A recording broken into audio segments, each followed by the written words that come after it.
Good evening, everyone, especially to our professor, Dr. Manuel Roman. I am Noemi B. Fernando, and my topics are basic requirements in training, types of training, orientation induction of new employees. What is basic requirements in training? The basic requirements for training vary depending on the context, but generally include clear objectives, knowledgeable trainers, relevant materials or resources, engagement strategies, assessment methods, an appropriate learning environment, and evaluation mechanisms to measure progress. Training requirements can vary depending on the specific field or skill you're focusing on, but some basic requirements often include: Number one, education or qualifications. This could range from a high school diploma to advanced degrees of specialized certifications. Two is skills and competencies. These are the specific abilities needed to perform tasks or duties effectively. They can include technical skills, soft skills, or a combination of both. Three is training materials. This could be textbooks, online courses, videos, or other resources necessary to learn and practice the required skills. Number four is the trainers of instructor. Qualified individuals who can guide and teach learners, providing feedback and assistance as needed. Another is the practical experience. This practical experience, hands-on practice, or real-world application of skills is often essential for effective learning. Six is assessment and feedback. Evaluating progress and providing feedback helps learners understand their strengths and areas to improvement. Next is time and commitment.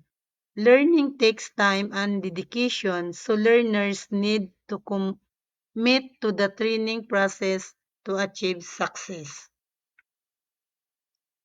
There are importance of basic requirements in training. First is the foundation.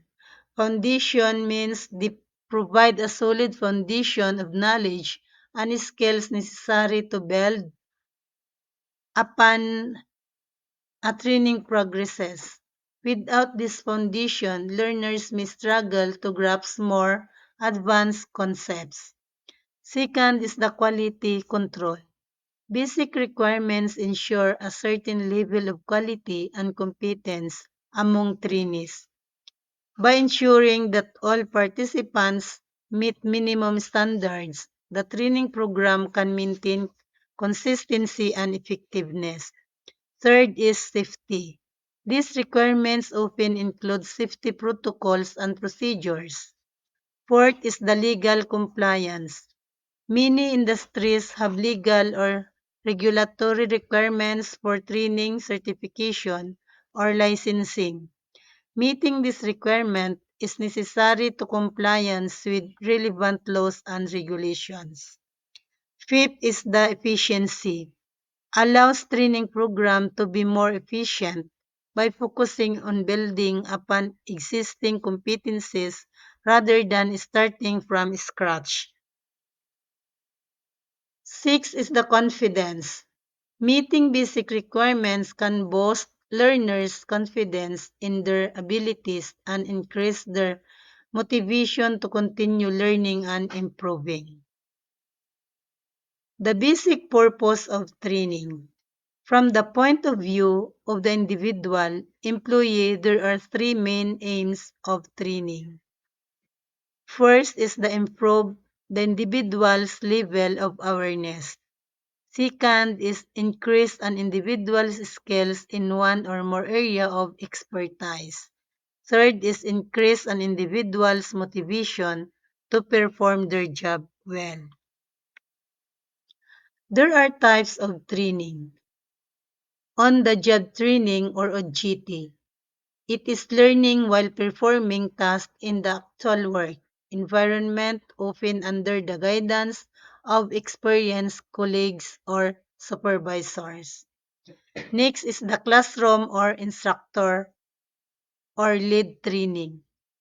Traditional classroom-based training led by an instructor, either in person or virtually, where participants learn through lectures, presentations, and interactive activities. Another types of training is online or e-learning. Training delivered entirely or partially through digital platforms such as online courses, webinars, video tutorials, and interactive modules. E-learning offers flexibility in terms of pace and accessibility. Another is hands-on or experiential training. Learning through direct experience and practical application of skill, often in simulated or real-world scenarios. This can include workshops, role-playing exercises, simulations, and case studies. Another is mentoring and coaching. One-on-one guidance and support from a more experienced individual aimed at personal and professional development. Mentoring focuses on long-term career growth while coaching often targets specific skills or challenges.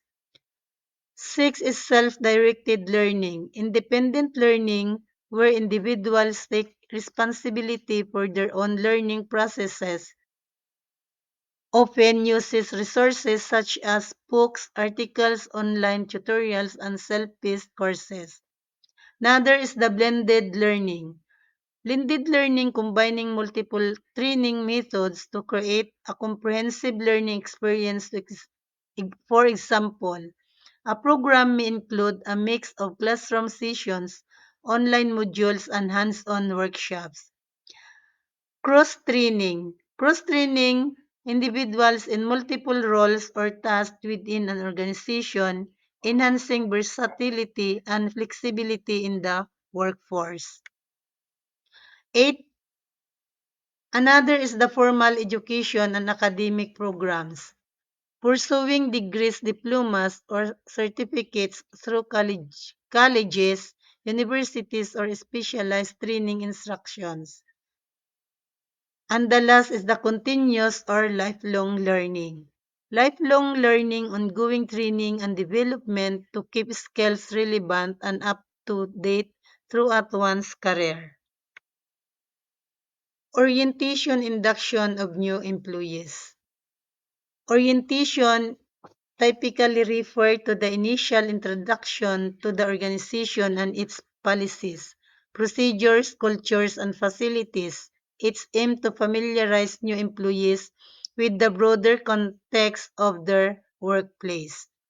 Orientation may include introduction to the company's mission, vision, and values, overview of organizational structure and key departments, explanation of its R policies, benefits, and administrative procedures, tour of the workplace including facilities and amenities, introduction to colleagues and key personnel, provision of necessary tools, equipment, and resources for work.